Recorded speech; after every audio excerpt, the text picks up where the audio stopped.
chers apprenants, chers élèves, merci d'être là pour ce nouveau numéro du Forum École au Burkina. Alors moi, c'est Ryan Niwende Compaoré.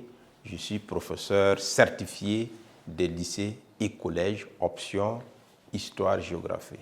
Donc dans ce nouveau numéro, nous allons poursuivre avec le programme de la troisième que nous avons entamé il y a de cela quelques séances. Donc aujourd'hui, nous devons aborder la quatrième leçon du dernier chapitre en histoire qui s'intitule « Les formes d'accession à l'indépendance en Afrique lusophone ».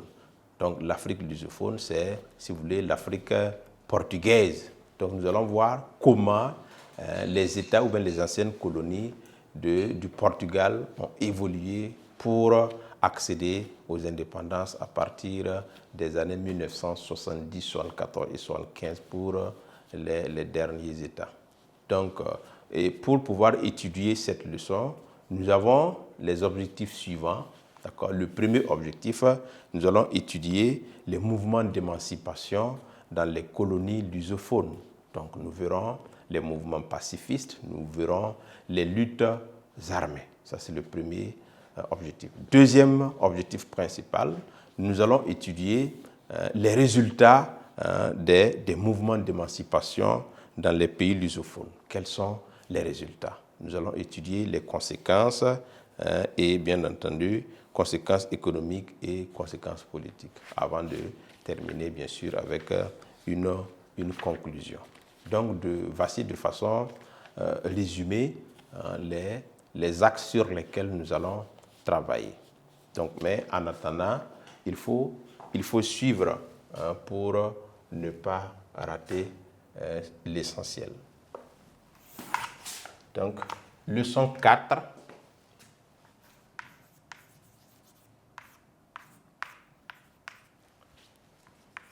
Les formes d'accession à l'indépendance dans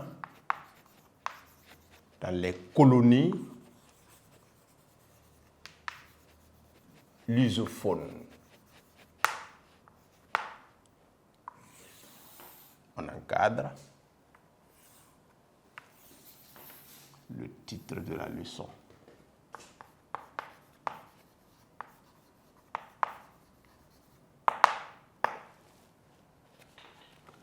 Alors, ici, ce qu'il faut retenir de particulier pour l'État du Portugal, il faut se dire que c'est l'État qui a été le premier à entrer en contact avec les Africains. Et, paradoxalement, le Portugal était aussi le dernier à quitter ses anciennes colonies. Vous voyez un peu le paradoxe. Maintenant, le Portugal s'est établi ou bien a colonisé quel État? Donc, nous avons l'Angola, par exemple, nous avons le Cap-Vert, nous avons le Mozambique, d'accord, nous avons la Guinée-Bissau, nous avons Sao Tomé et Principe. Donc, au niveau de l'introduction, je vais d'abord faire un peu la liste la liste des États colonisés par le Portugal. Et il faut retenir au niveau dès l'introduction que le Portugal était le premier à être en contact avec ses colonies en Afrique.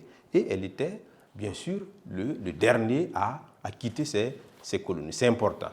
Donc, en introduction, vous retenez que l'Angola,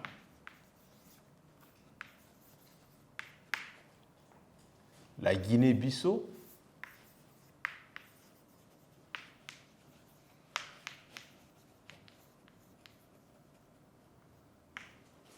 le Cap-Vert,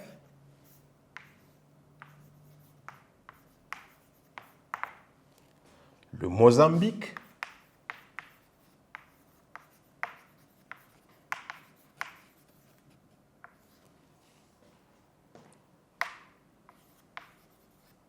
Sao Tomé et Principe,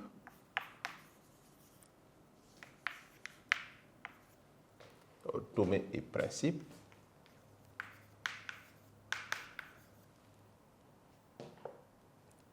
étaient, donc ces États-là, étaient les colonies africaines du Portugal.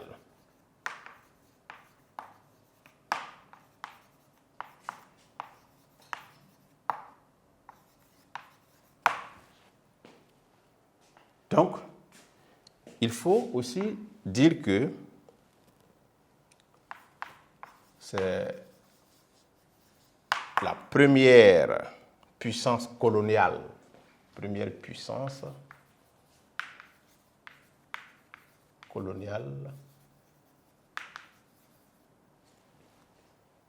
à prendre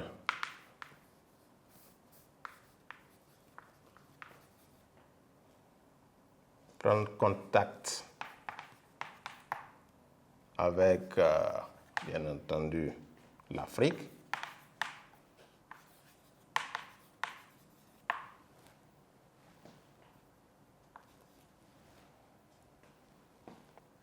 Le Portugal,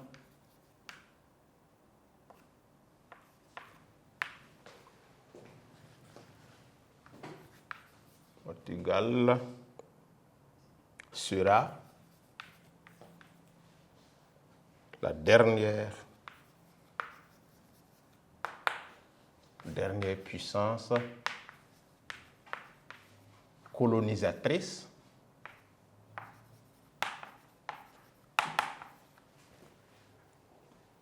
à quitter ses colonies.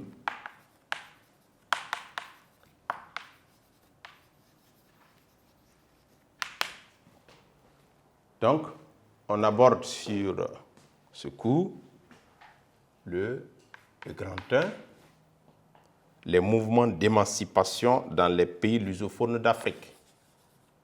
Les mouvements d'émancipation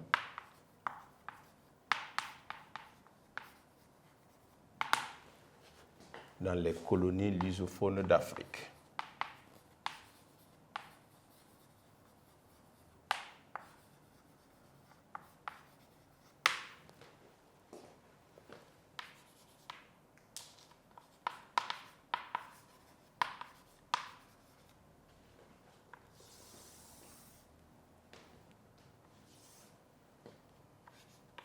On verra en petit 1 les mouvements pacifistes.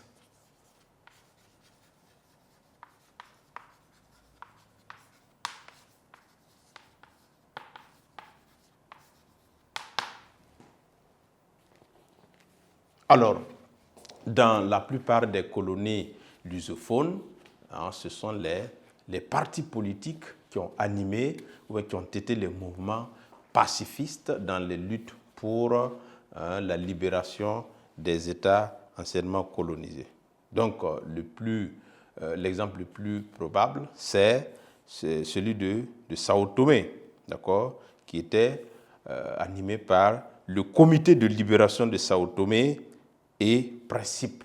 Donc, c'est ce mouvement-là qui a été le mouvement pacifiste qui a lutté dans la plupart des États pour les indépendances. Donc, c'est ce comité-là qu'il faut retenir.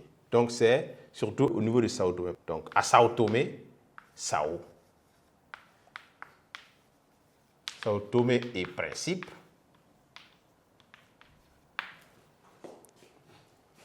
la lutte fut conduite par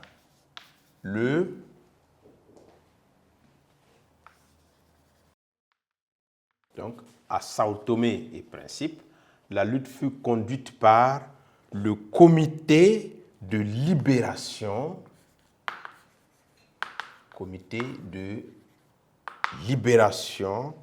de Sao Tomé et Principe. En abrégé, CLSTP. Donc, Comité de lutte pour la libération de Sao Tomé et Principe. Et je crois que c'est un peu le seul parti qui a lutté de façon pacifique pour obtenir l'indépendance dans les anciennes colonies lusophones.